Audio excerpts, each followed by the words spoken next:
ஆண்டவராகிய இயேசு கிறிஸ்துவின் இனிதான நாமத்தினாலே உங்கள் ஒருவரையும் இந்த காலை பொழுதில் அன்போடு வாழ்த்துகின்றேன், வரவேற்கின்றேன். ஆண்டவர் தாமே உங்கள் ஒவ்வொருவரையும் நிறைவாகவே ஆசீர்வதித்து பாதுகாத்து நடத்துவாராக.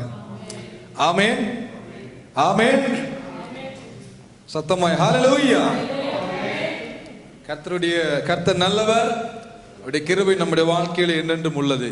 அவருடைய உண்மை நம்முடைய வாழ்விலே தலைமுறையாகவே இருக்கிறது என்று வேதம் சொல்லுகிறது.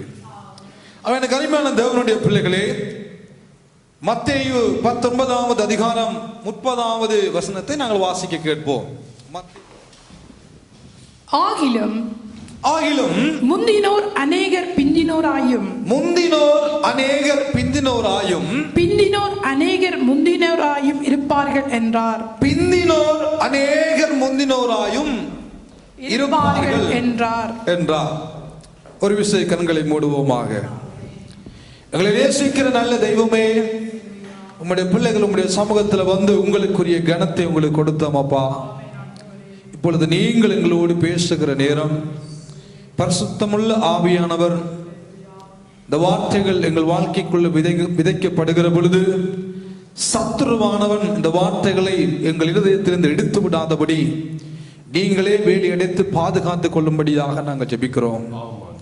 விழுகிற வார்த்தைகள் 30, 60, 100 எங்கள் வாழ்க்கையில பலனை உண்டாக்கும்படியாக நாங்கள் ஜெபிக்கிறோம். வார்த்தையை உம்முடைய கரங்களுக்குள்ளாக ஒப்பு கொடுத்து, எங்களை உம்முடைய கரங்களுக்குள்ளாக ஒப்பு கொடுத்து, உங்களுடைய ஆவி ஆத்மா சரீரங்கள் யாவற்றையும் உடைய கரங்களுக்குள்ளாக ஒப்பு கொடுக்கிறோம் அப்பா. எங்கள் சிந்தனைகள் சிதற விடாதபடி வார்த்தைக்கு நேராக எங்கள் சிந்தனைகள் திரும்பட்டும். ஆண்டவரே, நீங்கள் பேசுகிற சப்தம் எங்கள் காதுகளை தொனிக்கட்டும். உடைய நாமம் மாத்திரம் எங்கள் மூலம் மகிமைப்படுவதாக என்று சொல்லி உடைய கரத்தில் எங்களை ஒப்பு கொடுத்து அர்ப்பணித்து இயேசுவின் நாமத்தை ஜெபிக்கிறோம் ஜீவனை கொடுத்த நல்ல பிதாவே, ஆமென், ஆமென். இந்த வசனத்தை பார்க்கிற பொழுது பிரியமானவர்களே, முந்தினோர் அநேகர் என்ன செய்கிறார்களாம்? சொல்லுங்களேன். முந்தினோர் பிந்தினோராகவும், பிந்தினோர் எங்க வருகிறார்களா? முந்தினோராக வருகிற நிலைமையை இருப்பார்கள் என்று ஆண்டவராக இயேசு கிறிஸ்து இங்க நமக்கு சொல்லுகிறார். நம்முடைய காலகட்டத்துக்குள்ளே நாம் வாழுகின்றதான இந்த காலத்தில் நாம் அநேகரை திரும்பி பார்க்கிற பொழுது ஆண்டவருக்காக ஓடினவர்கள், பெரிய தேவ அழைப்பை பெற்றவர்கள், தேவ தரிசனத்தை பெற்றவர்கள், அழைப்பை பெற்றவர்கள், துரிதமாய் ஓடினவர்கள் கூட இன்னைக்கு சோர்ந்து போய், ஆண்டவரை விட்டு தூரம் போய், தேவ ராஜ்யத்தை விட்டு தூரம் போய், தேவ ஊழியத்தை விட்டு விட்டவர்களாய், தேவ சமூகத்தை விட்டு விட்டவர்களாய், தேவனோடு இருந்த உறவை இழந்து விட்டவர்களாய் இருக்கிற அநேகரை இன்னைக்கு நானும் நீங்களும் பார்க்கிறோம் என்பதுதான் உண்மை. ஆகவே ஏன் இப்படிப்பட்ட நிலைமை?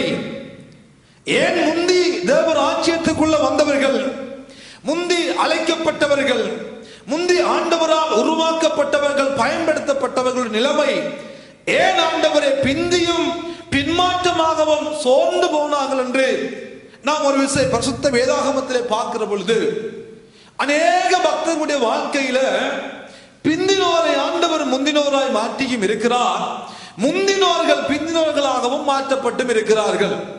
இதற்கு பல உதாரணங்களை நானும் நீங்களும் வேதாகமத்தில் எடுத்து பார்க்க நமக்கு நேரம் இல்லாதபடியினால், ஒரு மனிதன் ஆண்டவருடைய ஊழியத்தில் முக்கியமான ஒரு மனிதன், ஆண்டவராக இயேசு கிறிஸ்துவோடு வாழ்ந்த ஒரு மனிதன், அவருடைய காரியங்களை செய்த ஒரு மனிதன், அவரிடமிருந்து பெரிய அழைப்பை பெற்ற ஒரு மனிதனுடைய வாழ்க்கையில ஏன் அவன் வீழ்ச்சி அடைந்தான்? அந்த வீழ்ச்சிக்கு காரணம் என்ன? அவன் வாழ்க்கையில நடந்த அசம்பாவிதங்கள் அல்லது அவனுடைய வாழ்க்கையில இருந்த அவனுடைய சுபாவங்கள் தான் அவனுடைய வீழ்ச்சிக்கு காரணம் என்பதனை பரிசுத்த வேதாகமம் நமக்கு தெளிவாக எடுத்து காட்டியிருந்தாலும் கூட, நாம் அப்போஸ்தலர் நடவடிக்கைகள் புத்தகத்திலே 1வது அதிகாரத்துக்கு எதிராக நாம் வேதாகமத்தை திருப்புவோமானால், அங்கே ஒரு வார்த்தை ஆண்டவர் எனக்கும் உங்களுக்கும் எழுதி வைத்துள்ளார். அதை நாம் வாசிக்கும்படியாக திருப்பிக் கொள்ளுவோம். 1வது அதிகாரம் அப்போஸ்தலர் நடவடிக்கைகள் புத்தகத்தை நாம் வாசிப்போமானால் வாசிப்போம். 24வது வசனத்தை வாசியுங்கள். எல்லாருடைய இருதயங்களையும் அறிந்திருக்கிற கர்த்தாவே, எல்லாருடைய இருதயங்களையும் அறிந்து இருக்கிற கர்த்தாவே, யூதாஸ் என்பவன் தனக்குரிய இடத்துக்கு போகும்படி இழந்து போன இந்த ஊழியத்தில், தனக்குரிய நன்றாக கவனியுங்கள், தனக்குரிய இடத்திற்கு போகும்படி இழந்து போன இந்த ஊழியத்திலும் இந்த அப்போஸ்தல எனப்பட்டதிலும் அப்போஸ்தல பட்டத்திலும் ஒருவன் இழந்து போனார் என்று வேதம் இங்கே சொல்லுகிறது. அவனுக்கென்று குறிக்க ஒரு இடத்தை ஆண்டவர் குறித்திருந்தார். அவனுக்கு என்று ஆண்டு ஒரு பொறுப்பை வைத்திருந்தார். அவனால் செய்யப்பட வேண்டிய காரியங்கள் இவைகள் என்று ஆண்டவர் ஏற்கனவே முன்குறித்து இருந்தார் என்பதனை வேதம் இங்கே தெளிவாக நமக்கு சொல்லுகிறது. அப்படியானால் தேவனுடைய பிள்ளைகளே, ஆண்டவர் நம்ம எல்லாருக்கும் என்ன செய்கிறாராம்? ஒரு இடத்தை ஏற்கனவே முன்குறித்து இருக்கிறார். ஒரு காரியத்தை நம்முடைய வாழ்க்கையில தெய்வம் முன்குறித்து இருக்கிறார். ஒரு ஊழியத்தை ஆண்டவர் நம்முடைய வாழ்க்கையில முன்குறித்து இருக்கிறார். ஒரு அபிஷேகத்தை ஆண்டவர் நம்முடைய வாழ்க்கையில முன்குறித்து இருக்கிறார். ஒரு வரத்தை ஆண்டவர் நம்முடைய வாழ்க்கையில முன்குறித்து இருக்கிறார்.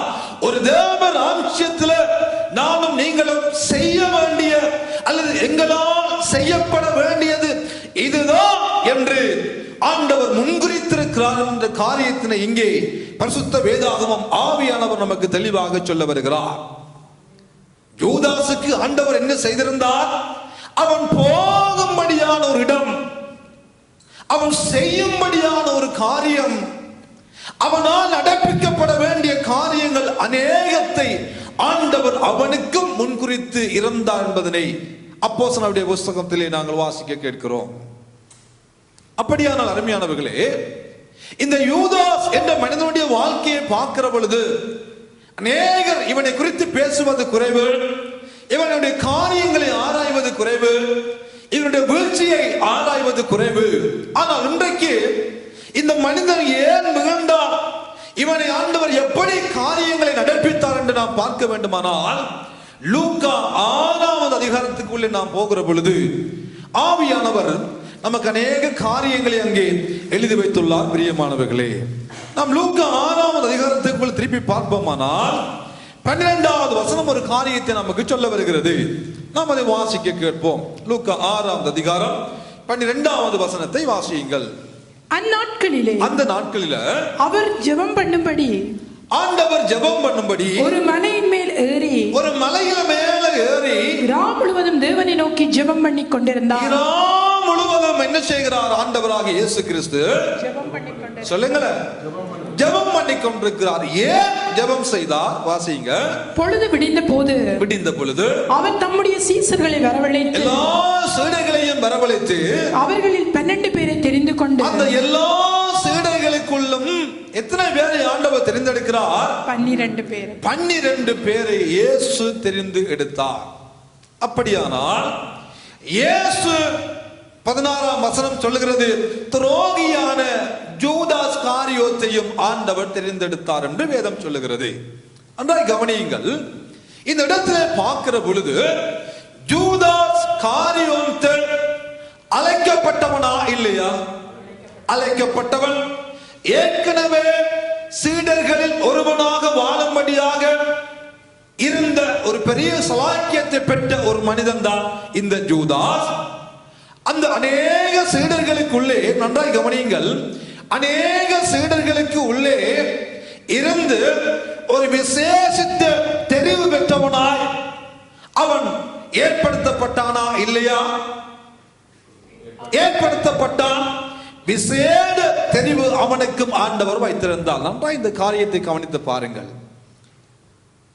அநேக சீடர்களை ஆண்டவர் கூப்பிடுகிறார். அதிலே 12 சீடர்களை தெய்வம் தனக்கென்று தெரிந்து கொள்ளுகிற பொழுது அவர்களை அப்போஸ்தலர்களாக ஏற்படுத்த வேண்டும் என்று சொல்லி மாம்சத்திலோ அல்லது மாம்சீகமான முடிவிலோ அல்லது வெளியரங்கமான பார்வையிலோ அல்லது அறிவின் அடிப்படையிலோ அனுபவ அடிப்படையிலோ ஆளுமையின் அடிப்படையிலோ இயேசு கிறிஸ்து இந்த யூதாஸ் காரியோத்தை தெரிந்து கொள்ளவே இல்லை. வேதம் சொல்லுகிறது, இரவோடு இரவாக முதல் நாள் இரவு அவர் ஜெபம் பண்ணி தேவனிடமிருந்து பதில்களை பெற்றுக்கொண்டு பிதா எதை சொன்னாரோ அதைத்தான் இயேசு கிறிஸ்து செய்தார். ஏனென்றால் அநேக தடவைகளை சொல்லுகிறார், நான் சுயமா ஒன்றையும் பேச வரலையப்பா, பிதா எனக்கு எதை சொல்லுகிறாரோ அதைத்தான் நான் செய்து கொண்டிருக்கிறேன். நான் இந்த மாம்சத்துல எதையும் செய்ய வரவே இல்லை, அவருடைய சித்தத்தையும் அவருடைய சம்பூரணமான விருப்பத்தையும் நிறைவேற்றவே நான் இந்த பூமிக்கு கடந்து வந்தேன். அப்படியானால் இந்த ஊழியக்காரர்களை அப்போஸ்தலர்களாக ஏற்படுத்துகிற விடயத்துல நன்றாய் கவனியுங்கள். இயேசு மாம்சத்துல முடிவெடுத்தாரா, பிதா சொல்லி முடிவெடுத்தாரா? பிதா சொல்லி ஒரு முடிவு. அப்படியானால் பிதாவினால அழைக்கப்படும்படியாக, பிதாவினால தெரிந்து கொள்ளப்படும்படியாக, பிதாவினால அப்போஸ்தலர்களாக ஏற்படுத்தப்படும்படியான ஒரு பெரிய அழைப்பை பெற்றவனாக யூதாஸ் இங்கே காண்பிக்கப்படுவது உண்மை. சரிதானே? சாதாரணமாக இயேசு அவனை ஏற்படுத்தவில்லை.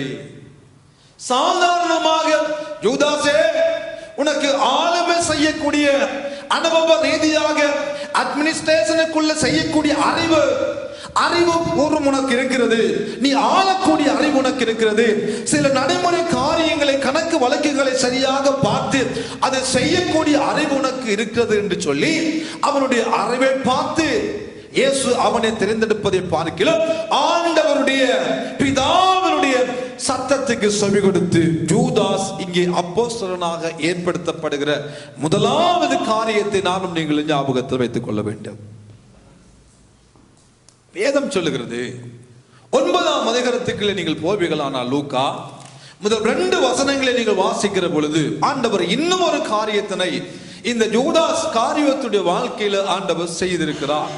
கவனியுங்கள், வாசிக்க கேட்போம். 9ஆம் அதிகாரம் முதல் 2 வசனங்களை வாசியுங்கள். அவர் தம்முடைய 12 சீசர்களையும் வரவழைத்து, அவர் தம்முடைய 12 சீடர்களை வரவழைத்து சகல பிசாசுகளை திரட்டவும், வியாதி உள்ளவர்களை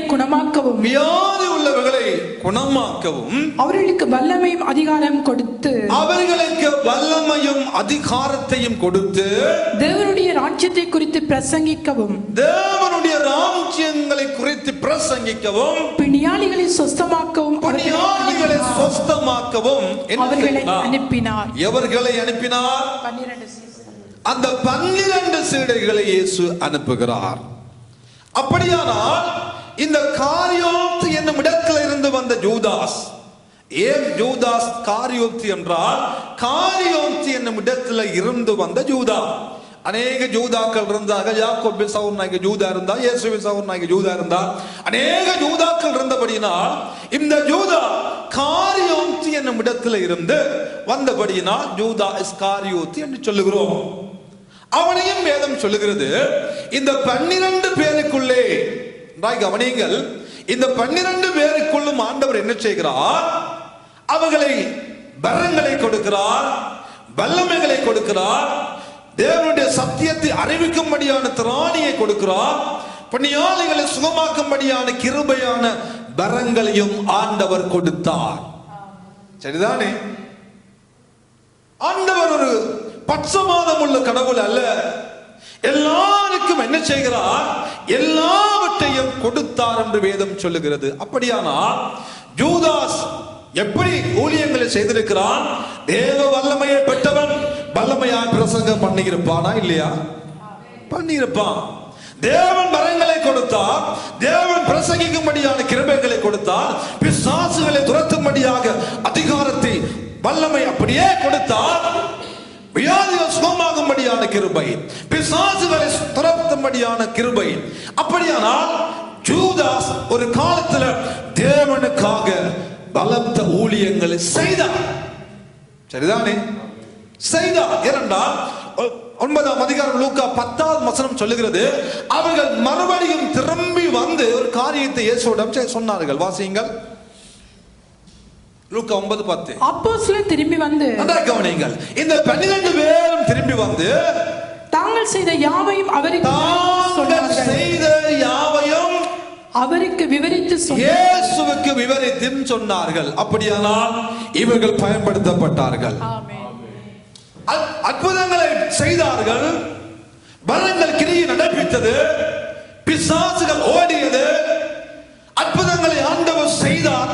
பல இடங்களில் சாட்சி கொடுக்கிறார்கள், ஆண்டவரே உம்முடைய நாமத்தினால் அதை செய்தோம் ஆண்டவரே, இதை செய்தோம் ஆண்டவரே, அப்படி காரியங்கள் நடந்தது சொல்லுகிறவர்கள் ஆண்டவர் சொல்கிறார், இதெல்லாத்தையும் குறித்து சந்தோஷப்படாதீங்கப்பா.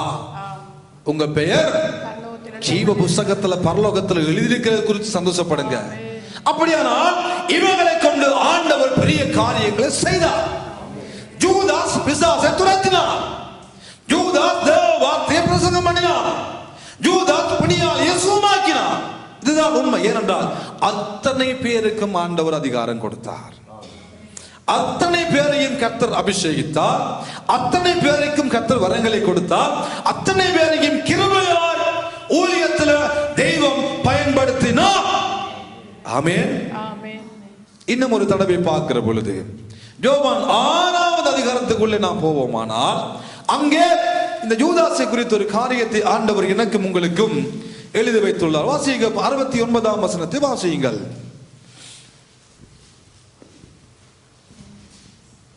நீர் ஜீவனுள்ள தேவனுடைய குமாரனாகிய கிறிஸ்து என்று, நீர் ஜீவனுடைய தேவனுடைய குமாரனாகிய கிறிஸ்து என்று நாங்கள் விசுவாசித்து அறிந்தும் இருக்கிறோம். யார் இதை சொல்லுகிறார்? பேதுரு இயேசுவுக்கு சொல்லும் பொழுது இதை சொல்லுகிறார், நீர் ஜீவனுள்ள தேவனுடைய குமாரன் என்று, குமாரனாகிய கிறிஸ்து என்று நாங்கள் விசுவாசித்து அறிந்தும் இருக்கிறோம். நன்றாக கவனியுங்கள். நாங்கள், பேதுரு தனியே சொல்லவில்லை, நான் என்று சொல்லி அப்போஸ்தலர் இந்த பட்டத்துக்குள்ள அப்போஸ்தலர்களாக வாழுகிற நாங்கள் அனைவரும் விசுவாசித்து அறிந்தும் இருக்கிறோம். அப்படியானால் யூதாசுக்குள்ள விசுவாசம் இருந்ததா இல்லையா? இருந்தது. அறிவு இருந்ததா இல்லையா? அத்தனையும் இருந்தது. பிரியமானவர்களே, இயேசு கிறிஸ்துவின் சரீரத்தையும் இரத்தத்தையும் குறித்து அவர் ஒரு பெரிய உபதேசத்தை செய்கிற பொழுது வேதம் சொல்கிறது, இது என்னடா ஒரு உபதேசம் என்று சொல்லி கஷ்டப்பட்டவர்களாய் கடின இருதயம் உள்ளவர்களாய் யார் இந்த உபதேசத்தை கேட்க கூடும் என்று ஒரு கூட்டம் கடந்து போகிறது.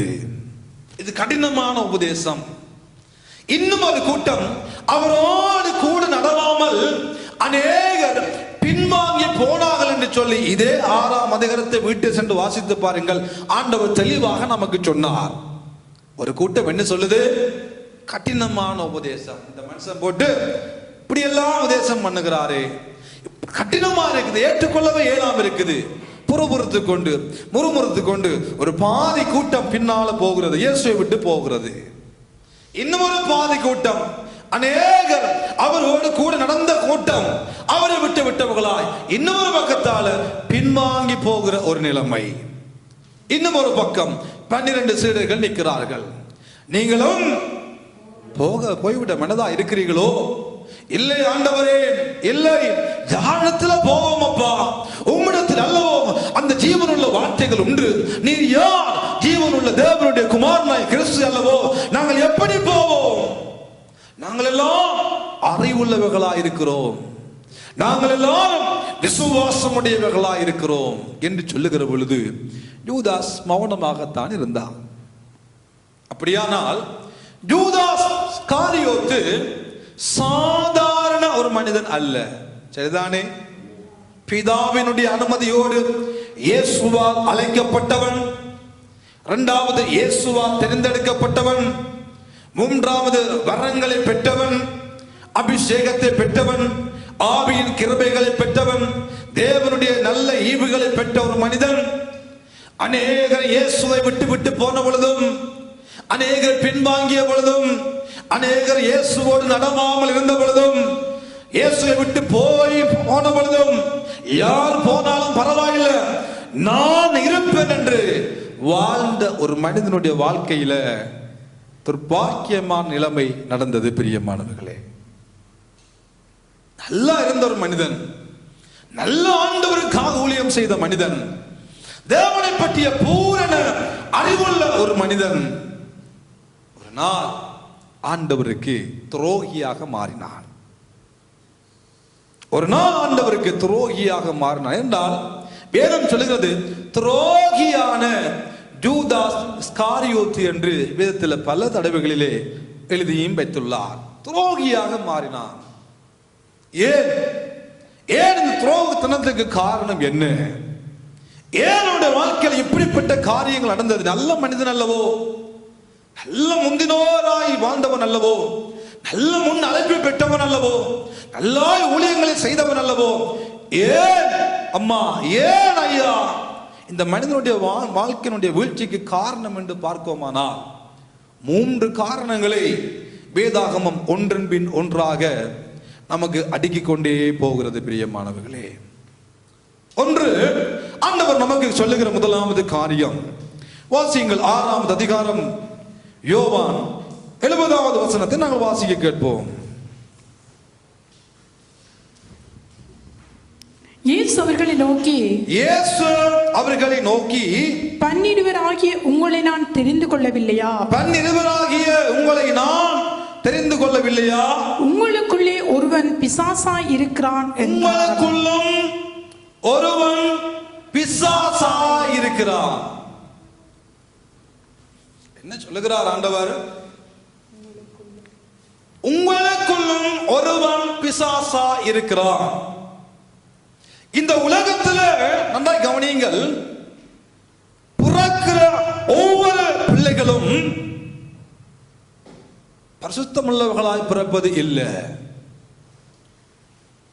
இந்த உலகத்தில் பிறக்கிற ஒவ்வொரு பிள்ளையும் பாவத்தில் பிறக்கிறது. அதை ஏற்றுக்கொள்கிறீர்களா?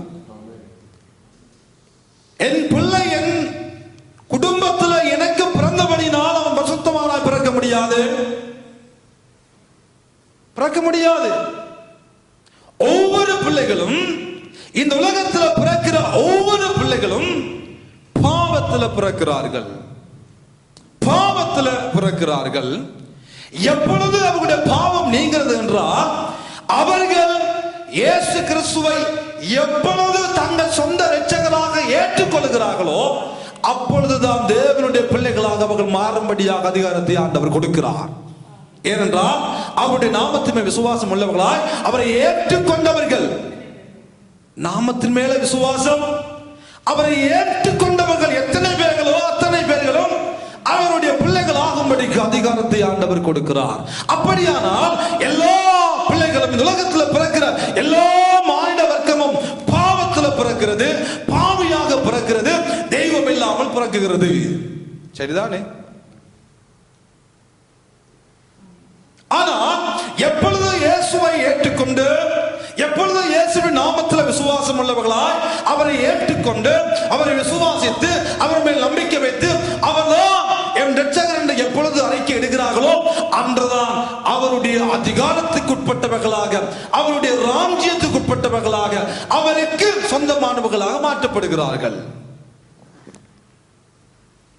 யூதாஸ் இயேசுவை விசுவாசித்தான். யூதாஸ் நல்ல ஊழியத்தை ஏற்படுத்தப்பட்டான். யூதாஸ் அநேக அற்புதங்களை செய்தான், அடையாளங்களை செய்தான். ஆனா இயேசு சொல்லுகிறார், உங்களுக்குள்ளும் ஒருவன் பிசாசாய் இருக்கிறான். அப்படியானால் அவன் இன்னும் பிசாசுடைய ராஜ்யத்தை விட்டு வெளியே வரவில்லை. அவன் இன்னும் தேவ ராஜ்யத்துக்குள்ளே வரவில்லை. அவன் இன்னும் உள்ளே வரவில்லை. பிசாசுடைய ராஜ்யத்துக்குள்ளே இருந்து கொண்டிருக்கிறான். பிசாசுடைய காரியங்களை இப்பொழுது செய்து கொண்டிருக்கிறான். பிசாசுக்கு இடம் கொடுத்து விட்டான். பிசாசுடைய காரியங்களை செய்ய ஆரம்பித்து விட்டான். நன்றாய் இருந்தவன் தான், நன்றாய் ஊழியம் செய்தவன் தான், நல்ல அழைப்பு தான், நல்ல கிருபை வரங்கள் தான். ஆனால் பிசாசுக்கு இடம் கொடுத்த ஒரு மனிதன் வாழுகிற பொழுது எப்பேற்பட்ட அழைப்பு, எப்பேற்பட்ட வரம், எப்பேற்பட்ட கிருபை உடையவனா இருந்தாலும் பிசாசுக்கு இடம் கொடுக்கிற பொழுது அவன் பிசாசு ராஜ்யத்துக்குள்ள தள்ளப்படுகிறான். கவனித்துக் கொள்ளுங்கள். பெரிய ஆள் தான், பெரிய காரியங்களை செய்கிறார் என்றபடியினால், பிசாசுகளை துரத்துகிறார் என்றபடியினால், அற்புத அடையாளங்களை செய்கிறார் என்றபடியினால், அநேக காரியங்களை செய்கிறார் என்றபடியினால் அவன் தேவ ராஜ்யத்துக்குள்ளேதான் இருக்கிறான் என்று அர்த்தம் அல்ல. அநேகர் கடைசி நாள்ல வந்து, இயேசுவே உம்முடைய நாமத்தில் பிசாசை துரத்தினோம், உம்முடைய நாமத்தில் அற்புதங்களை செய்தோம், உம்முடைய நாமத்தில் அடையாளங்களை செய்தோம். நல்லது. உங்களை நான் தெரியாது. பிசாசு துரத்தினவரை இயேசுவுக்கு தெரியல, பேகலைச்சவரை இயேசுவுக்கு தெரியல, சுகமாக்கினவரை இயேசுவுக்கு தெரியல, அற்புதங்களை செய்தவர் இயேசுவுக்கு தெரியல. உங்களை நான் அறியேன். அக்கிரம செய்யக்காரர் என்னை விட்டு அகன்று போ. எல்லா ஊழியங்களை செய்த மனுஷன்தான், நல்ல காரியங்களை செய்த ஒரு மனுஷன்தான். இயேசு சொல்லுகிறார், உங்களில் ஒருவன் பிசாசா இருக்கிறான். இன்னும் பிசாசோடு சகவாசம், இன்னும் பிசாசோடு ஐக்கியம், இன்னும் பிசாசோடு உறவு. இதை நமக்கு சொல்லுகிற பொழுது யோவான் புத்தகத்திலே நாம் பார்க்கிற பொழுது 13ஆம் அதிகாரத்திலே 2ஆம் வசனத்தை வாசிக்க கேட்போம். 13:2 யோவான். சீமோனின் குமாரனாகிய யூதாஸ் காரியோத்து அவரை காட்டிக் கொடுக்கும்படி பிசாசானவன் அவன் இருதயத்தை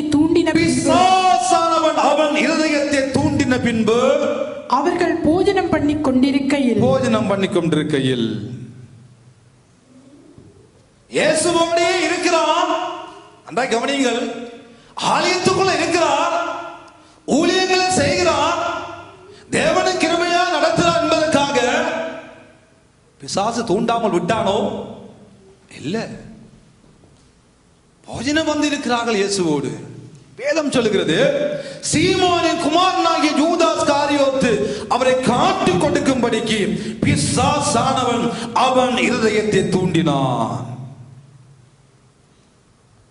வீழ்ச்சிக்கு காரணம் என்ன? ஏன் ஒரு மனிதனுடைய வீழ்ச்சி இப்படியாக போகிறது? முந்தைய காரியங்களை செய்தவன் ஏன் நிலைமை பிந்தியாய் மாறுகிறது? இருதயம் இயேசுவோட இல்ல. இயேசுவோடு குந்திக் கொண்டிருக்கிறான். நன்றாக கவனிங்கள், இயேசுவோடைய போஜனம், இயேசுவோடைய ஐக்கியம், இயேசுவோடைய சகவாசம், பேருக்கு அப்போஸ்தலர், பெயருக்கு இயேசுவுடைய சீடர்கள், பெயருக்கு இயேசுவின் கூட்டத்தில் ஒருவன், பெயருக்கு பார்வைக்கு இயேசுவோடையே வாழுகிற மனிதன். ஆனாலும் பிசாசு அவன் இருதயத்தை தூண்டிக் கொண்டே இருந்தான். பிசாசு இருதயத்தை தூண்டிக் கொண்டே இருந்தான்.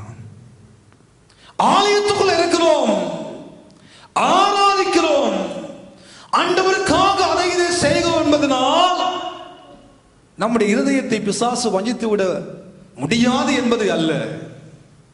நாம் அவனுக்கு இடம் கொடுக்கிற பொழுது அவன் இருதயத்துக்குள்ளும் வந்து நம்மை தூண்ட அவனால் கூடும். இருதயம் இயேசுவோட இல்லப்பா. சாப்பிட்டு கொண்டுதான் இருக்கிறான், சரீர பிரகாரமா இயேசுவோட இருக்கிறான், ஆனா இருதயம் எங்கேயோ. இப்ப கூட சபைக்குள்ளதான் இருக்கிறான், பிரசங்கத்தை கேட்கிறான், இருதயத்தை சொல்லும் என்ன சாப்பாடோ தெரியல, இருதயம் புள்ள நிலைமை என்னவோ தெரியல, இன்னைக்கு பின்னர வேலை எத்தனை மணிக்கு இவர் முடிப்பாரோ தெரியல, மழை வெதர் மாறி மாறி இருக்குது. யோசனைகள், இருதயத்திலிருந்து வருகிற யோசனைகள். நாம் இங்கதான் இருக்கிறோம் எல்லாரும். உங்களை நீங்களே ஆராய்ஞ்சு பாருங்க, நான் இங்க இருக்கிறேன், இங்கதான் இருக்கிறோம் எல்லாரும். பிரசங்கம் போய்கொண்டுதான் இருக்கிறது, தலை ஆட்டுப்பட்டு கொண்டான் இருக்கிறது, வாயில சிரிப்பு வந்து கொண்டான் இருக்கிறது. ஆனா சில நேரம் நம்ம இருதயம் வேற எதையோ யோசிச்சு கொண்டிருக்கும். Praise the Lord sister, praise the Lord brother கட்டி பிடிப்போம், ஆனா இருதயம் வேற எங்கேயோ இருக்கும்.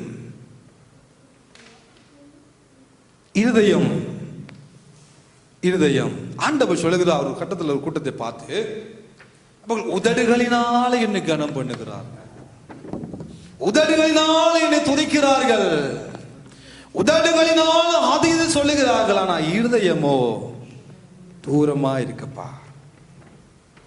இருதயம் தூரமா இருக்குது. யூதாசுடைய வாழ்க்கையில யூதாசின் வீழ்ச்சிக்கு முதல் காரணமே இருதயம் சாத்தானுக்கு போயிட்டு, இருதயம் பிசாசுக்கு போயிட்டு, இருதயம் பிசாசி கூட்டத்துக்கு போய்விட்டது.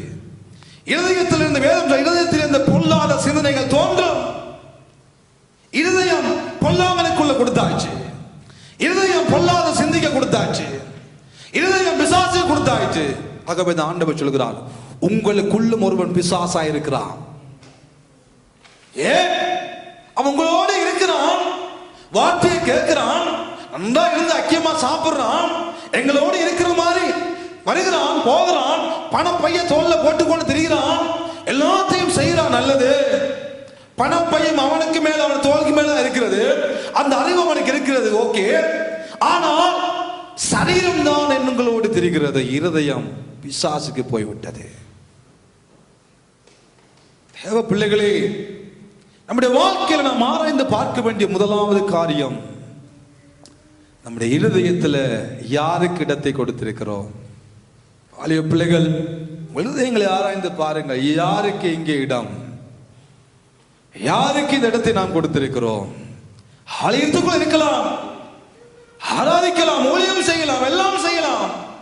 ஆனா இருதயம், ஆக ஆண்டவர் சொல்லுகிறார், முழு இருதயத்தோடும், முழு ஆத்மாவோடும், முழு பலத்தோடும் சேவி.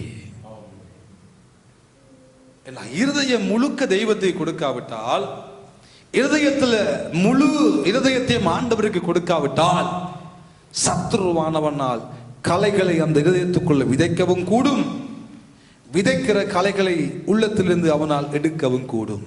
காரணம் நாங்கள். யூதாஸ் ஒரு பக்கம் இயேசுவோடு, மறுபக்கம் பிசாசுக்கு இருதயத்தை திறந்து கொடுத்தான். ஆகவேதான் இயேசு சொல்லுகிறார், உங்களுக்குள்ளும் ஒருவன் பிசாசா இருக்கிறான். உங்களுக்குள்ள ஒரு பிசாசு இருக்கிறது. அந்த பிசாசு இருக்கிறது, உங்களோட இருக்கிறது. ஆனா உங்களைப் போல இல்லை, இருதயம் வேற எங்கேயோ கொடுத்துட்டு. நம்முடைய வாழ்க்கையை அனுதினம் யோசித்து பார்க்க வேண்டும்.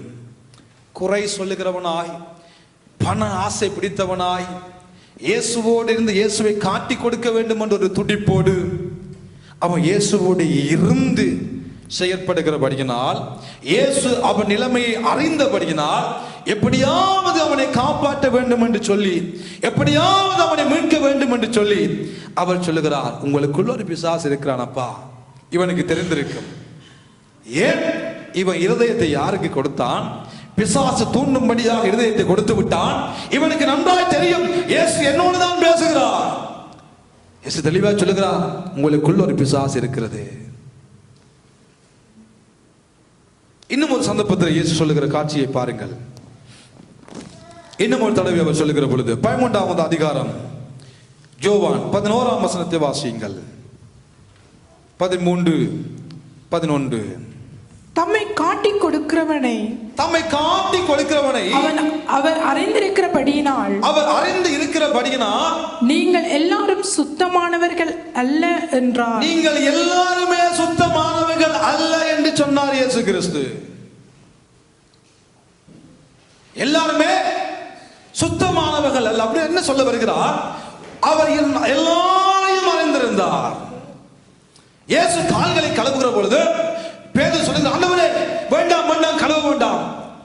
இயேசு சொல்லுகிறார், பேதுரு, நான் காலை கழுவாவிட்டால் என்னிடத்தில் உனக்கு பங்கில்லையப்பா என்று சொன்ன பொழுது, ஆண்டவரே காலை மட்டும் கழுவாதீங்க, என் உடம்பையும் கழுவுங்க. இயேசு சொல்லுகிறார், முழுகினவன் சுத்தமாய் இருக்கிறபடியினால் அவன் காலை மட்டும் கழுவினா போதும். என்ன சொல்லுகிறார்? முழுகினவன் சுத்தமாய் இருக்கிறபடியினால் காலை மட்டும் கழுவினா போதும்.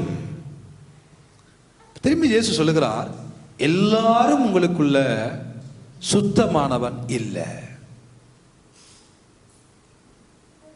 ஏனென்றால் தன்னை காட்டி கொடுக்க போகிறவன் இன்னான் என்று இயேசு அறிந்திருந்தபடியினால் சொல்லுகிறார், பேதுருவே, எல்லாரும் உண்டா இருக்கிறீங்க, என்னோட எல்லாரும் என்னோட தெரியுறீங்க, நான் போற இடத்துக்கு வாரீங்க, நான் வார இடத்துக்கு வாரீங்க, என் வார்த்தையை கேட்கிறீங்க, ஆனாலும் எல்லாரும் சுத்தமானவன் இல்ல. உங்களில் ஒருவன் பிசாசா இருக்கிறான் என்று ஆண்டவர் சொன்னார். இப்பொழுது சொல்லுகிறார், உங்களில் எல்லாருமே சுத்தமானவன் இல்ல. எல்லாருமே பசுத்தவானவங்கள் அல்ல. வெள்ள உடுப்பு போட்டு தேவ சமூகத்துல வந்து அந்நிய வாசியை கத்தி குளறி பேசுறபடியினால, அந்நிய வாசி பேசுகிறபடியினால சுத்தமானவர்களோ இல்ல. தேவ சமூகத்துல அழகா பசுத்தவான்களை போல உடுத்தி கொண்டு வந்து வெள்ளையும் சொல்லையுமா வந்து நின்று தேவ சமூகத்துல கரங்களை உயர்த்தி கண்ணை மூடி கண்டதையும் செய்கிறபடினால் சுத்தமானவர்களாய் மாறிவிடக் கூடுமோ? இல்ல. மாயமானமான பரிசேய சதுசேயரை பார்த்து, மாயக்காரர்களை பார்த்து ஆண்டவர் சொல்லுகிறார், நீங்கள் எல்லாரும் பலி அடிக்கப்பட்ட கல்லறைகள். பலியால பார்வைக்கு போலி வேஷங்களை போட்டு, பலியால பார்வைக்கு நல்லவர்கள் மாதிரி நடித்து, பலியால பார்வைக்கு பெரிய பக்தி உள்ளவர்களை போல நடிக்கிற, ஆனா உன் இருதயம் நாட்டம் அடிக்கிறது. உன் இதயத்துக்குள்ள கர்த்தர் இல்ல, உள்ளுக்கு சுத்தம் இல்ல. ஆனா பலியால பார்வைக்கு அல்லேலூயா கூட்டம், நான் வேதக்காரன், நான் ரட்சிக்கப்பட்டவன், நான் ஆவிக்குரியவன். ஆனா உள்ளுக்கு அசுத்தம், உள்ளுக்கு நாட்டம், சுத்தம் இல்ல. எல்லா சீடர்களும் நினைக்கிறார்கள், நாங்கெல்லாம் சுத்தவான்கள். ஏன்? இயேசுவோடு இருக்கிறபடியினால நாங்கெல்லாம் சுத்தம். இயேசு இல்ல, என்னோட இருக்கிறபடியினால நீ சுத்தவான் அல்ல. உங்களுக்குள்ள ஒருவன் இருக்கிறான் அசுத்தத்தோட, உங்களுக்குள்ள ஒரு நாத்தம் அடிச்சு கொண்டிருக்கிறான். எல்லாருடைய சிந்தனைகளையும் யோசனைகளையும் அறிகிறவர் நமக்கு உண்டு. அவருடைய பார்வையில எல்லாம் வெட்ட வெளிச்சமாக இருக்கிறது. நாம் எதை பேசுகிறோம், எதை சிந்திக்கிறோம், இப்பொழுது கூட எதை சிந்திக்கிறோம், எதை பேசுகிறோம், எதை நினைக்கிறோம் என்பதை அறிந்த ஒரு கடவுள் எனக்கும் உங்களுக்கும் உண்டு. எல்லாமே அவருடைய பார்வையில வெளிச்சம், வெட்ட வெளிச்சமாக இருக்கிறது. எல்லாருடைய நினைவுகளையும் யோசனைகளையும் அறிந்தவர் சொல்லுகிறார், ஐயா நீங்கள் எல்லாரும் சுத்தமானவன் அல்ல. இரண்டாவது சந்தர்ப்பத்தையும் அவனுக்கு கொடுக்கிறார். நன்றாய் கவனியுங்கள். நேர காட்டி கொடுக்கவில்லை, நேர சொல்லவில்லை இவன் தான் என்று, சந்தர்ப்பத்தை இயேசு கொடுக்கிறார். அவர் இன்னும் ஒரு கொஞ்ச நாட்களில், இன்னும் ஒரு சில மணி நேரங்களில் இந்த பூமியை விட்டு போக போகிறார், சீடர்களை விட்டு போக போகிறார், இந்த ராஜ்யத்தை விட்டு தேவ ராஜ்யத்துக்குள்ள போக போகிறார். ஒரு பக்கம் மாறம், ஒரு பக்கம் மாறம். ஆனால் ஒருவன் என்னோடு இருந்து கொண்டு நியாயமா போக போறானே, எப்படியாவது அவனை மீட்டுக் கொள்ள வேண்டும் சொல்லுகிறார். உங்களில் ஒருவன் பிசாசா இருக்கிறான், இவனுக்கு தெரியும், ஆனா இருதயம் இடம் கொடுக்கல. திரும்பி சொல்லுகிறார், அப்பா எல்லாரும் சுத்தமானவர்கள் இல்லையப்பா, நீங்க எல்லாரும் பசுத்தவாங்க இல்ல. என்னுடைய கேள்வி, இது யூதாசுக்கு தெரியுமா தெரியாதா? நான் தான் அந்த அசுத்தவான் என்று தெரியும். அப்பவும் இடம் கொடுக்கல. பிசாசு இருதயத்துக்குள்ள புகுந்துட்டான். ஆனா இயேசு அவனை காப்பாற்ற விரும்புகிறார், இயேசு அவனை விடுவிக்க விரும்புகிறார். அவனுடைய காரியங்களை, அவனுடைய குறைவுகளை அவனோட பேசிக்கொண்டே இருக்கிறார். ஆனா இவன் தானும் பரிசுத்தவான் போல நிற்கிறான், தானும் தேவனுடைய ராஜ்யத்துக்குள் இருக்கிறவனை போல நிற்கிறான்.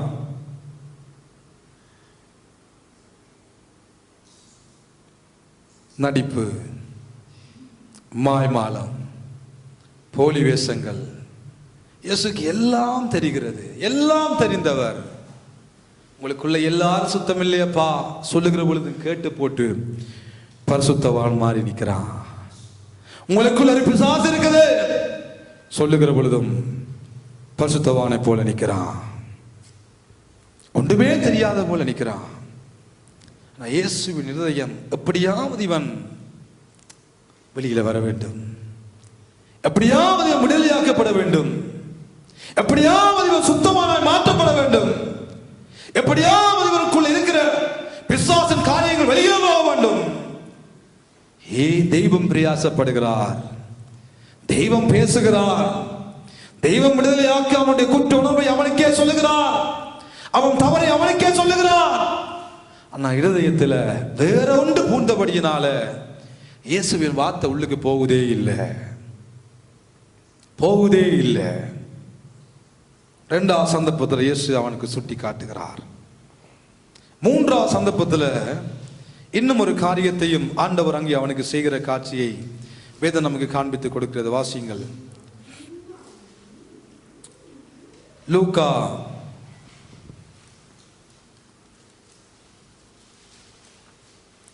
மன்னிக்கவும், ஜோவானா இருக்க வேண்டும். ஜோவான் அழகான ஒரு காட்சியை கர்த்தர் அங்கே நமக்கு எழுதி வைத்துள்ளார். 6வது அதிகாரத்துக்கு வாருங்கள். ஜோவான் 6ஆம் அதிகாரத்திலே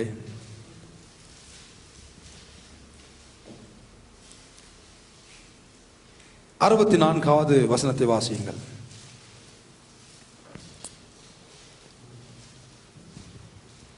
ஆகிலும் உங்களில் விசுவாசியாதவர்கள் சிலர் உண்டு என்றார். ஆகிலும் உங்களில் விசுவாசியாதவர்கள் சிலர் உண்டு என்றார். விசுவாசியாதவர்கள் இன்னார் என்றும் தம்மை காட்டிக் கொடுப்பவன் இன்னார் என்றும் ஆதி முதலாக இயேசு அறிந்திருந்தபடியால். சொல்லுங்க, எப்ப அறிந்திருக்கிறாராம்? ஆதி முதலாய் அறிந்திருக்கிறபடியினால். இயேசு என்ன சொல்லுகிறார்?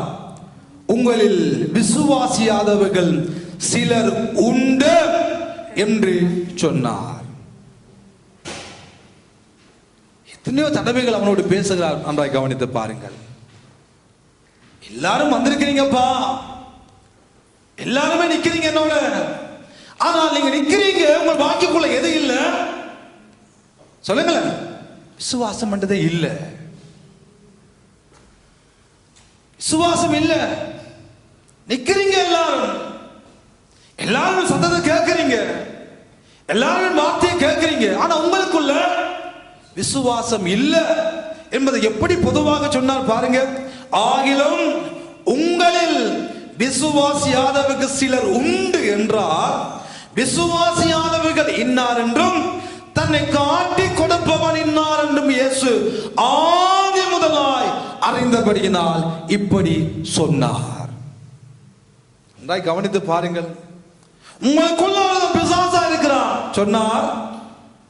உங்களுக்குள்ள சுத்தமில்லாதவனா இருக்கிறார் என்று சொன்னார். உங்களுக்குள்ள ஒருவன் விசுவாசம் இல்லாதவனா இருக்கிறான் என்றும் சொன்னார். யோசித்து பாருங்கள், நம்முடைய தெய்வம் எப்படி அந்த யூதாஸ் மேல கருசனை உள்ளவராயிருந்தார். எத்தனை தடவைகள் அவனை உணர்த்துகிறார். ஹலோ, விசுவாசம் இல்லாமல் வாழ்ந்து கொண்டிருக்கிறார் யூதாசே. பிசாசு இடமெடுத்து விட்டார் யூதாசே. சுத்தமில்லாத அசுத்தமான கிரியைகள் செய்து கொண்டிருக்கிறார் யூதாசே. யோசித்து பாருங்கள், நம்முடைய தெய்வம் எவ்வளவு இரக்க குணம் உள்ளத கடவுளாய் கடைசி நேரம் வரைக்கும் அவனோடு போராடுகிறார். கடைசி நேரம் வரைக்கும் அவனை விடுதலையாக்கும்படியாக, கடைசி நேரம் வரைக்கும் அவனை வெளியே கொண்டு வரும்படியாக, கடைசி நேரம் வரைக்கும் அவனுக்காக தெய்வம் பேசிக்கொண்டே இருக்கிறார். எத்தனை சந்தர்ப்பங்கள், எத்தனை தடவைகளில். அவனோ தன்னை ஒரு பெரிய பக்தி உள்ளவனாய் காண்பித்தான், தன்னை ஒரு பெரிய பரிசுத்தம் உள்ளவனாய் காண்பித்தான். தானும் பெரிய ஒரு விசுவாசியை போல அந்த கூட்டத்தில் ஒருவனாக நின்றான். இந்த காரியங்களை இவன் செய்து கொண்டே இருந்தபடியினால் அசுத்தமானவனாய், விசுவாசம் இல்லாதவனாய், பிசாசுக்கு தன் வாழ்க்கையை இடம் கொடுக்கும்படியாக இதயத்தில் சத்ருவானவன் புகுந்து அவன் இதயத்தை தூண்டிக்கொண்டே இருந்தபடியினால் வேதம் சொல்லுகிறது. யோவான் புத்தகத்தில் 13ஆம் அதிகாரத்தில் திருப்பி வாசியுங்கள். இந்த தூண்டின பிசாசு அவன் வாழ்க்கைக்குள்ள எதை செய்தான் என்று ஆண்டவர் தெளிவாக எனக்கும் உங்களுக்கும் எழுதியுள்ளார். வாசியுங்கள் 27ஆம் வசனம், 13ஆம் அதிகாரம் யோவான் 27 வாசியுங்கள். அந்த துணிக்கி அவன் வாங்கின பின்பு, அந்த துணிக்கியை இந்த யூதாஸ் காரியோத்து வாங்கின பின்பு சாத்தான் அவனுக்குள் புகுந்தான். சாத்தான் அவனுக்கு உள்ள புகுந்தான். ஹல்லேலூயா. சாத்தான் எங்க இருந்தா? முதல் வெளியே இருந்து. அம்மா நன்றா கவனிங்கள், இதயத்தை தூண்டிக்கொண்டே இருந்தான்.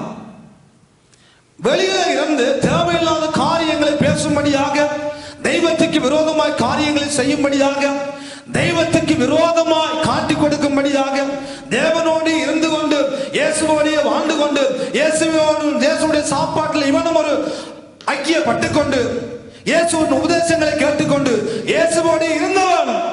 ஆனால் அப்பப்போ இயேசுவை காண்பித்து கொடுக்கும்படியாக பிரதான ஆசாரியத்துக்கு போய் இயேசுவை காண்பித்து கொடுக்கும்படியாக அவன் பேரம் பேசி 30 வெள்ளி காசுக்கு பேரம் பேசி இயேசுவை காட்டி கொடுப்பதற்கு சமயம் பார்த்து கொண்டிருந்தான் என்று வேதம் சொல்லுகிறது.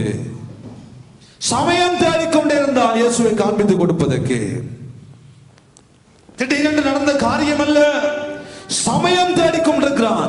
எப்பொழுது இயேசு தனிமையாக இருப்பார், எப்பொழுது இயேசுவை காண்பித்து கொடுக்கலாம், எப்பொழுது இயேசுவை பிடித்து கொடுக்கலாம், எப்பொழுது இயேசுவை முத்தமிட்டு காட்டி கொடுக்கலாம் என்று சமயம் பேசிக்கொண்டே இருந்தான்.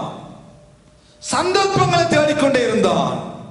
ஒரு நாள் நடந்த காரியம் அல்ல, ஒரு நேரம் நடந்த காரியம் அல்ல, பல நாட்களான ஒரு ப்ராசஸிங், பல நாட்களாக அவனுடைய செயற்பாடு. ஆண்டவர் பேசுகிறார், சுத்தமில்லாமல் வாழுகிறார் யூதாசே, பிசாசு பிடித்தவனாய் வாழ்கிறார், ஆண்டவர் பேசுகிறார். விசுவாசம் இல்லாதவனாய் வாழ்கிறார், ஆண்டவர் பேசுகிறார். ஆனா இவனோ இயேசுவை காட்டி கொடுக்கும்படியாக சமயம் தேடிக்கொண்டிருக்கிறான்.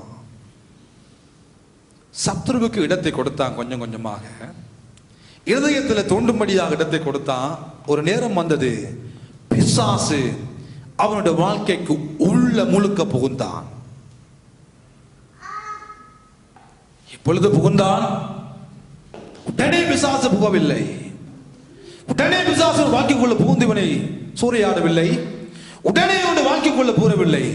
கொஞ்சம் கொஞ்சம் கொஞ்சமாக கொஞ்சம் கொஞ்சம் கொஞ்சம் கொஞ்சமாக கொஞ்சமா இருதயத்தை தூண்டி பார்த்தான், கொஞ்சமா பசுத்தத்தை வெளியில எடுத்தான், கொஞ்சமா விசுவாசத்தை வெளியில எடுத்தான், கொஞ்சமா அவன் வாழ்க்கைக்கு உள்ளே புகுந்து பிசாசு பிடித்தவனாய் தேவ ராஜ்யத்தை விட்டு பிசாசின் ராஜ்யத்துக்கு, தேவ ராஜ்யத்தை விட்டு உலக ராஜ்யத்துக்கு, தேவ ராஜ்யத்தை விட்டு பொல்லாத ராஜ்யத்துக்குள்ள இழுபட்டு போனான். கொஞ்சம் கொஞ்சம் கொஞ்சம் கொஞ்சம் கொஞ்சமாய். ஆரம்பம் பெரிய அழைப்பு, பெரிய ஊழியம், பெரிய அபிஷேகம், பெரிய வரங்கள், பிசாசை கலைத்தவன் இப்பொழுது முழு பிசாசும் எனக்குள்ள புகுந்து விட்டது. ஒரு காலத்தில் பிசாசை கலைத்தவர் யூதாஸ், ஆனா இப்பொழுது முழு பிசாசுமே இவன் வாழ்க்கைக்குள்ள புகுந்து விட்டது. தேவ ஜனமே, பெரிய ஊழியங்களை செய்கிறார்கள் என்றபடியினால், பெரிய அற்புத அடையாளங்களை தெய்வம் நடப்பிக்கிறார் என்றபடியினால் அவர்களுடைய வீழ்ச்சி, அவர்கள் விழமாட்டார்கள் என்பது அர்த்தமல்ல. அவர்கள் பின்வாங்குவார்கள் என்பது, பின்வாங்க மாட்டார்கள் என்று அர்த்தமல்ல. கொஞ்சம் கொஞ்சம் கொஞ்சமாக விசுவாசத்துல கைய வைப்பான், பசுத்தத்துல கைய வைப்பான், கொஞ்சம் கொஞ்சமா இதயத்தை தூண்ட ஆரம்பிப்பான். முழுக்க சத்ருவானவன் உள்ள வந்து விடுவான். வேதம் சொல்லுகிறது, அவன் கர்ச்சிக்கிற சிங்கம் போல எவனை விழுங்கலாமோ என்று வகை தேடி சுற்றி திரிகிற ஒரு பொல்லாத உலகத்துல நானும் நீங்களும் வாழ்ந்து கொண்டிருக்கிறோம். இப்பொழுது நிற்கிறேன் என்று சொல்லுகிறவன் விழாதபடிக்கு எச்சரிக்கையாயிருக்க கடவன். இப்பொழுது நன்றாய் ஜெபிக்கிறேன், இப்பொழுது நன்றாய் வாசிக்கிறேன், இப்பொழுது நன்றாய் ஓடுகிறேன், இப்பொழுது நன்றாய் ஊழியங்களை செய்கிறேன், இப்பொழுது நன்றாய் உபவாசிக்கிறேன் என்பதற்காக நாம் தொடர்ச்சியாக நாம் தப்பித்து விட முடியும் என்பது அல்ல.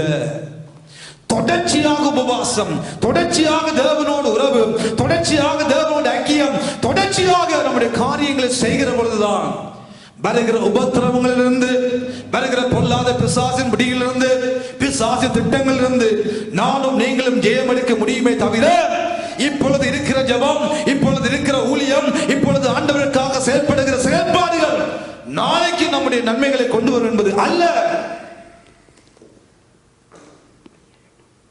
ஒவ்வொரு நாளும் தெய்வத்தோடு ஐக்கியம், ஒவ்வொரு நாளும் விசுவாசத்தை பரிசித்து பார்க்க வேண்டும், ஒவ்வொரு நாளும் நம்முடைய ஆவிக்குரிய வாழ்க்கையினுடைய தன்மையை அறிந்து பார்க்க வேண்டும், ஒவ்வொரு நாளும் நம்முடைய பரிசுத்த தன்மையை பார்க்க வேண்டும். என் வாழ்க்கை எப்படி இருக்கிறது, என் தனிப்பட்ட வாழ்க்கையில் எவ்வளவு தூரம் பரிசுத்தமான வாழ்க்கை, என் தனிப்பட்ட வாழ்க்கையில் எவ்வளவு தூரம் விசுவாசம், எவ்வளவு தூரம் தேவனுடைய பிள்ளையாய் ஆக்கப்பட்டு வாழ்ந்து கொண்டு இருக்கிறேன் என்ற உணர்வு ஒவ்வொரு நிமிடமும் நம்முடைய வாழ்க்கையை ஆராய்ந்து பார்க்க வேண்டும். பிரியமானவர்களே, காலம் வந்தது, காட்டி கொடுத்தான். இயேசுவையும் காட்டி கொடுத்தான், முத்தமிட்டு காட்டி கொடுத்தான். ஆனா 27ஆம் அதிகாரம் மத்தேயு புத்தகத்துக்குள்ள வருகிற பொழுது, ஐயோ தெய்வத்தை காட்டி கொடுத்து விட்டேனே. இயேசு மரண ஆக்கினைக்குள்ளாக தீர்க்கப்பட்டார் என்பதை அறிந்த இந்த யூதாஸ் என்ன செய்கிறான்? தன்னுடைய எல்லா பணத்தையும் அந்த 30 வெள்ளி காசையும் கொண்டு போய் பிரதான ஆசனத்தில் எறிகிறான் தேவ சமூகத்தில். வாசித்து பாருங்கள் 27ஆம் அதிகாரம் மத்தேயு 2ஆம் வசனம்.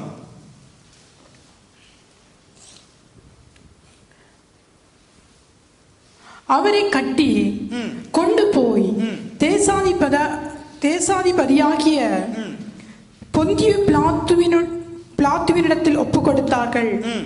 அப்பொழுது அவரை காட்டி கொடுத்த யூதாஸ் அவர் மரண ஆக்கினைக்குள்ளாக தீர்க்கப்பட்டார் என்பதை அறிந்து மனஸ்தாபப்பட்டு அந்த 30 வெள்ளிக்காசையும் பிரதான ஆசாரியரிடத்திற்கும் ஒவ்வொருடத்துக்கும் திரும்ப கொண்டு வந்து குற்றமில்லாத இரத்தத்தை நான் காட்டி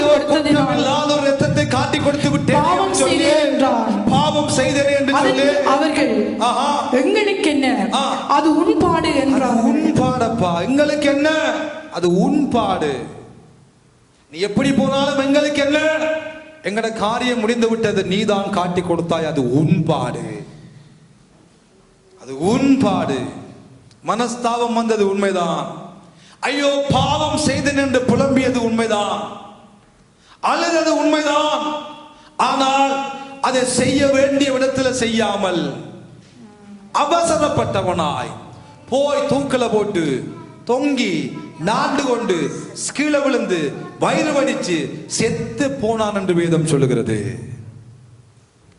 ஒரு காலத்தில் அநேகருக்குள்ள அநேக சீடர்களில் ஒருவன் அழைக்கப்பட்டவன், அப்போஸ்தலன் என்ற பெயரை பெற்று வாழ்ந்தவன், பிசாசுகளை துரத்தினவன், சுவிசேஷம் அறிவித்தவன், அற்புதங்களை செய்தவன், ஆண்டவருக்காக நிமிர்ந்து நின்றவன், கொஞ்சம் கொஞ்சமாக சுத்தமில்லாத வாழ்க்கையின் நிமித்தமாக, பசுத்தத்தை இழந்தது நிமித்தமாக, பிசாசுக்கு இடம் கொடுத்தது நிமித்தமாக, விசுவாச குறைவு அவிசுவாசம் இவன் வாழ்க்கைக்குள்ள வந்தது நிமித்தமாக, இந்த 3 காரியங்களின் நிமித்தமாக பிசாசு அவன் இதயத்தை தூண்டினான், பிசாசு அவன் வாழ்க்கைக்குள்ள புகுந்தான். இப்பொழுது வயிறு வடிச்சு செத்து போனான் என்று வேதம் சொல்லுகிறது. முந்தினவன் பிந்தினவனாய் மாற்றப்பட்டான். முந்தி கர்த்தரால் கனப்படுத்தப்பட்டவன், பயன்படுத்தப்பட்டவன், தேவ ராஜ்யத்தை இழந்தவனாய் நரகத்துக்கு நேராக தள்ளப்பட்டான்.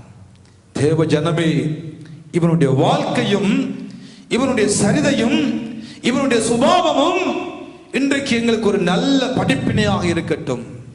3 காரியங்களை ஆண்டவர் நம்மோடு பேசினார். ஒன்று, சுத்தம். பரிசுத்தத்தை தெய்வம் விரும்புகிறார். ஆனால் அவர் பரிசுத்தம் உள்ள தெய்வம். பரிசுத்தம் உள்ள தெய்வத்தை அசுத்தமான இடத்துல வாசம் பண்ண முடியாது. பரிசுத்தத்தை விரும்புகிற தெய்வம். இரண்டாவது, விசுவாசம் உள்ளவர்களாய் எப்படி இயேசுவை அறிந்து கொண்டு, எப்படி இயேசுவின் மேல் நம்பிக்கை வைத்து, எப்படி இயேசுவின் நாமத்தின் மேல விசுவாசம் வைத்து ரட்சிக்கப்பட்டோமோ அதே விசுவாசம் என்னதான் வந்தாலும், எந்த சூழ்நிலையிலும், எந்த சந்தர்ப்பங்களிலும் எங்களுக்குள்ள அந்த விசுவாசம் இருக்கட்டும். அவிசுவாசியாக மாறும்படியாக நம்முடைய வாழ்க்கை மாறிவிடக் கூடாது. மூன்றாவது, தேவ ராஜ்யத்துக்குள்ள வந்த நானும் நீங்களும் இருதயத்தை பிசாசுக்கு இடம் கொடுக்கிற பொழுது, அவன் நம்முடைய இருதயத்தை தூண்டும்படியாக இடம் கொடுக்கிற பொழுது, தேவ ராஜ்யத்தை இழந்தவர்களாய் பிசாசின் ராஜ்யத்துக்குள்ள போ என்பதில் எந்த மாற்றமும் இல்லை. இயேசுவே சொன்னார், ஒருவன் பிசாசா இருக்கிறான், அவர் ராஜ்யத்துக்குள் இழுக்கப்பட்டு போய்விட்டான். அவனோடு வைத்த சம்பாசனை பசுத்தம் இழந்தது, விசுவாசம் இழந்தது. அவன் இதயத்தை தூண்டும்படியாக தூண்டி பிசாசின் ராஜ்யத்துக்குள்ளே இழுத்து விட்டான் என்ற ஒரு துப்பாக்கிய செய்தியை வேதம் நமக்கு காண்பித்து கொடுக்கிறது. ஆனால் ஆண்டவரோ எத்தனை தடவைகள் அவனோடு பேசினார். பிரியமானவர்களே, இரக்கமுள்ள தெய்வம், அன்புள்ள தெய்வம். நாங்கள்லாம் 100% பரிசுத்தமானவர்கள் அல்ல, நாங்கள் 100% விசுவாசமானவர்கள் அல்ல, 100% தேவ ராஜ்யத்துக்குள்ள இருக்கிறவர்கள் அல்ல. எத்தனை பலவீனங்கள் நம்முடைய வாழ்க்கையில வந்தது, எத்தனை தடுமாற்றங்கள் நம்முடைய வாழ்க்கையில வந்தது, எத்தனையோ வீழ்ச்சிகள் நம்முடைய வாழ்க்கையில வந்தது. காரணம், அதிலிருந்து இன்றைக்கு தப்பி பிழைத்து வாழுவோமானால் காரணம் அவர் நம்மேல் வைத்த அன்பு, அவர் நம்மேல் வைத்த கிருபை, அந்த தெய்வம் நம்மேல் வைத்த பாசத்தின் நிமித்தமாக நம்மை உணர்த்தினார், நம்மோடு பேசினார், நம்முடைய காரியங்களை நமக்கே உணர்த்தினார். பாவத்தை குறித்து, நீதியை குறித்து, நியாயத்தீர்ப்பை குறித்து கண்டித்து உணர்த்தினபடியினால தப்பி பிழைத்து வாழுகிறோம். உணர்த்தினபடியினால, தேவ வார்த்தையின் சத்தம் காதுகளில் கேட்டபடியினால இன்னைக்கு தப்பி பிழைத்து நிற்கிறோம்.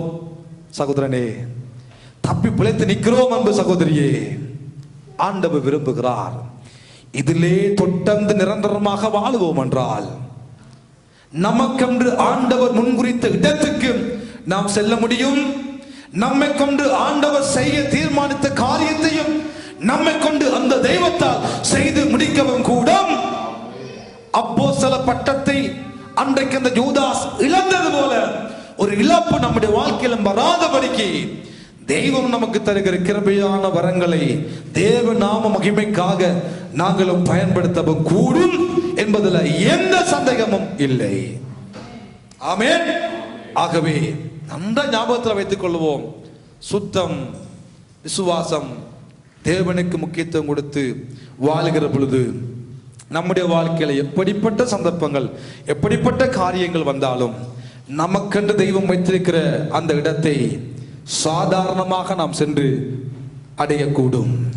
நமக்கென்று ஆண்டவர் வைத்திருக்கிற ஆசீர்வாதங்களை இழந்து போகாமல் அந்த ஆசீர்வாதங்களை சொந்தக்காரர்களாய், அந்த ஆசீர்வாதங்களை அனுபவிக்க கிருபையுடைய பிள்ளைகளாய் இந்த பூமியிலும் வாழக்கூடும் என்ற ஒரு நல்ல செய்தியை தெய்வம் நமக்கு சொல்லுகிறார். ஆகவே எந்த சந்தர்ப்பங்களிலும், எந்த சூழ்நிலைகளிலும் நாங்களே மனஸ்தாபப்பட்டு நாங்களே தவறான முடிவுகளை எடுக்காதபடி மன்னிக்கிற தயவு பெருந்திய ஒரு தெய்வம் நமக்குண்டு. மன்னிப்பதில் ஐஸ்வர்யமுடைய கடவுள் நமக்குண்டு. அவரிடம் போய் மாத்திரம் நம்முடைய குறைகளை சொல்லுகிற பொழுது நிச்சயமாக அவர் நம்மை மன்னிப்பார், நிச்சயமாக அவர் நம்மை ஆசீர்வதிப்பார். தன் பாவங்களை மறைக்கிறவன் வாழ்வடைய மாட்டான். அவர்கள் தெய்வத்திடம் போய் அறிக்கை செய்து விட்டு விடுகிறவன் அவரால் இரக்கத்தையும், அவரால் ஆசீர்வாதத்தையும், அவரால் நன்மைகளையும் அவரிடமிருந்து பெற்றுக் கொள்வான் என்ற ஒரு நல்ல செய்தியை தேவன் நமக்கு இன்றைக்கு தருகிறார். ஆமென். இன்றைக்கு அழைக்கப்பட்ட நாங்கள், தெரிந்து கொள்ளப்பட்ட நாங்கள், வரங்களை கிருபையாய் பெற்றுக்கொண்ட நானும் நீங்களும் நம்முடைய ஓட்டத்தை ஓடி முடிக்க வேண்டுமானால் பரிசுத்தம் வாழ்க்கையில முக்கியமா இருக்கட்டும், விசுவாசம் நம்முடைய வாழ்க்கையில முக்கியமா இருக்கட்டும், தேவனோடு இருக்கிற உறவு நம்முடைய வாழ்க்கையில முக்கியமா இருக்கட்டும். இது மூன்றும் இருக்குமானால் உலகத்தை ஜெயித்தவர் நம்மோடு இருக்கிறார். அவரும் பாவத்தை, உலகத்தை, பிசாசை ஜெயிக்கும்படியான ஒரு பெரிய கிருபையை நம் அனைவருக்கும் நிறைவாய் தந்தருள்வார் ஆக. ஆமென். யாரும் எழுந்திருப்போம் பிரியமானவர்களே.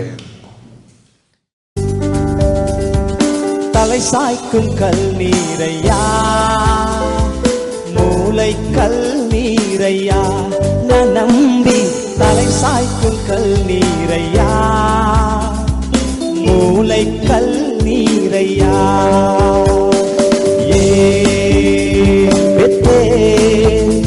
இது வானத்தின் வாசல், என் ஏசையா ஆசீர்வாதத்தின் வாசல்.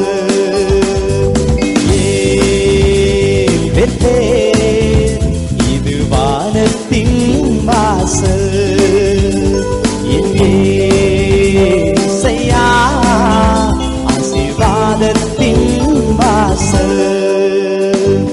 தலை சாய்க்கும் கல் நீரையா, மூளை கல் நீரையா, நான் நம்பி தலை சாய்க்கும் கல் நீரையா, மூளை கல் நீரையா.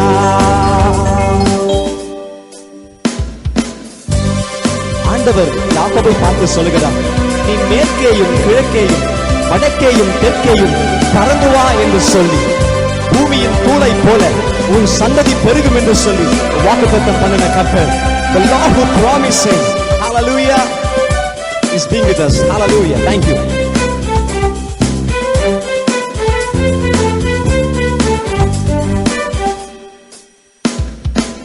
மேற்கு கிழக்கு வடக்கு தெற்கு பரம்புவா என்றிரே, பூமியின் மூளை போல் சந்ததி பெருகும் என்று வாக்குரைத்தீரே. மேற்கு கிழக்கு வடக்கு தெற்கு பரம்புவா என்றிரே, பூமியின் மூளை போல் சந்ததி பெருகும் என்று வாக்குரைத்தீரே. சொன்னதை செய்யும் அளவும் என்னை கைவிடவே மாட்டீ. நீர் சொன்னதை செய்யும் அளவும் என்னை கைவிடவே மாட்டீ என்று சொல்லுவீங்களா? ஏல்பெத்தேல் ஏல்பெத்தேல் இது வானத்தின் வாசல், எங்கேசையா ஆசீர்வாதத்தின் வாசல்.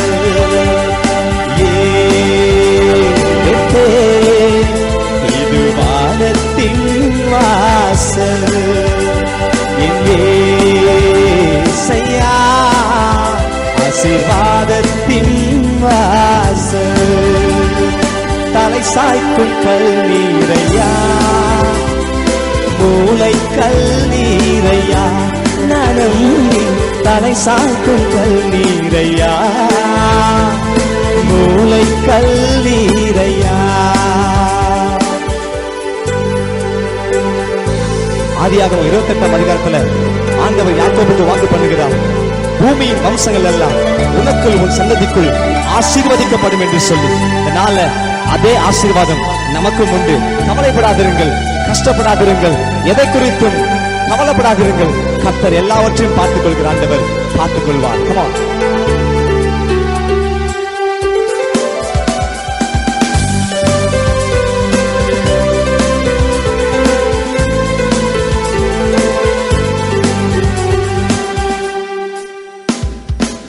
பூமியின் வம்சங்கள் உனக்குள் உன் சந்ததிக்குள் ஆசீர்வாதிக்கப்படும் என்று ஆசீர்வாத வாய்க்காலாக என்னை மாற்றினீரே.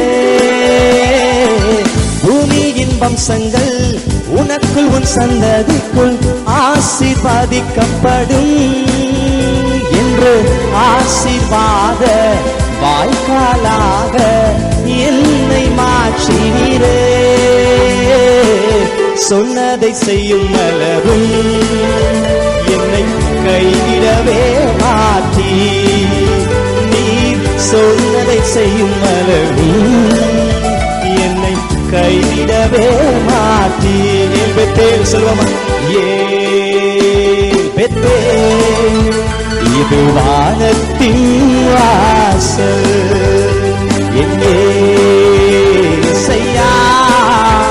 ஆசீர்வாதத்தின் வாசல். ஏல்பெத்தேல் இது வானத்தின் வாசல், எங்கேசையா ஆசீர்வாதத்தின் வாசல். தலை சாய்க்கும் கல்நீரையா, மூளை கல்நீரையா, நம்பி தலை சாய்க்கும் கல்நீரையா, மூளை கல்நீரையா. தன் தகப்பன் வீட்டுக்கு திரும்பும் வரையில ஆண்டவர் யாக்கோபை கைவிடவில்லை, அவனை கனப்படுத்தினார் என்று வேதம் சொல்கிறது. இன்னைக்கு நாமும் எந்த சூழலில் இருந்தாலும் சரி, எந்த நிலைமையில் இருந்தாலும் சரி, நாம் ஆண்டவர் சமூகத்தில் திரும்பி வருகிற வரையும் அவருடைய கை நம்மை விடுவதில்லை. சந்தோஷமாய் பாடுவோமா?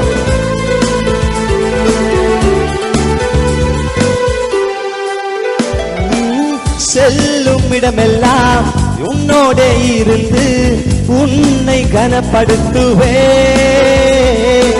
தகப்பன் தேசத்துக்கு திரும்பும் வரையில் உன்னை காப்பாற்றுவே. செல்லும் இடமெல்லாம் உன்னோடு இருந்து உன்னை கனப்படுத்துவே. தகப்பன் தேசத்திற்கு திரும்பும் வரையில் உன்னை காப்பாற்றுவே. சொன்னதை செய்யும் அளவும் உன்னை கையிடவே மாட்டீ. நீ சொன்னதை செய்யும் அளவும் என்னை கையிடவே மாட்டீ. Come on, join together and say it with it. Bethel, இது வானத்தின் வாசல். என் இயேசையா ஆசீர்வாதத்தின் வாசல். Bethel, இது வானத்தின் வாசல். என் இயேசையா ஆசீர்வாதத்தின் வாசல். மூளைக்கல் நீரையா நரம்பி தலை சாய்க்கும் கல்லீரையா. மூளைக்கல் நீரையா. சரி சொல்லுவோமா?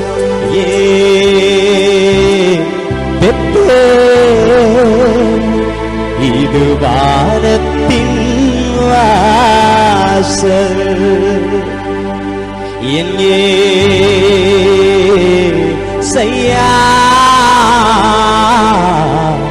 ஆசீர்வாதத்தின் வாசல். பரலோகத்தின்